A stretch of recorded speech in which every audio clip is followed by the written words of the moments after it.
జార్ఖండ్ రాష్ట్ర రాజకీయాల్లో మరో సంచలన పరిణామం చోటు చేసుకుంది. మనీ లాండరింగ్ కేసులో సీఎం హేమంత్ సోరెన్ ను దాదాపు 10 గంటల పాటు విచారించిన ఎన్ఫోర్స్మెంట్ డైరెక్టరేట్ అధికారులు ఆయన్ని అరెస్ట్ చేస్తున్నట్లుగా ప్రకటించారు. దీంతో హేమంత్ సోరెన్ సీఎం పదవికి రాజీనామా చేశారు. ఇక ఈ నేపథ్యంలో జీఎంఎం శాసనసభాపక్ష నేతగా చంపై సోరెన్ ఎన్నికయ్యారు. ఇప్పటికే చంపై సోరెన్ రాజ్భవన్లో గవర్నర్తో భేటీ అయ్యి ప్రభుత్వ ఏర్పాట్లకు ఆహ్వానించాలని కోరారు.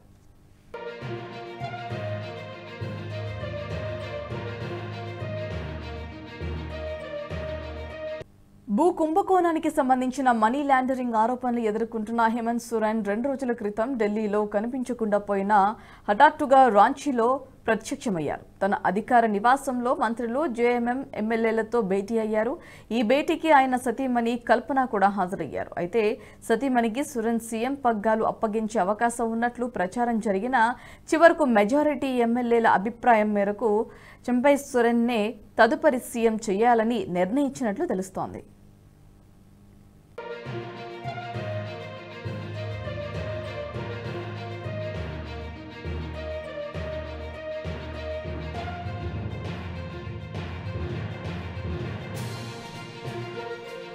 ఈ వీడియో మీకు నచ్చినట్టయితే లైక్ చేయండి, 10 మందికి షేర్ చేయండి. అలాగే కామెంట్ల రూపంలో మీ అభిప్రాయాలను మాతో పంచుకోండి. Nationalist hub group of channels ను సబ్స్క్రైబ్ చేసుకుని తెలుగునాట జాతీయవాద జర్నలిజాన్ని ప్రోత్సహించండి. ఈ వీడియో కింద ఉన్న బెల్ ఐకాన్ పై క్లిక్ చేయడం మర్చిపోవద్దు.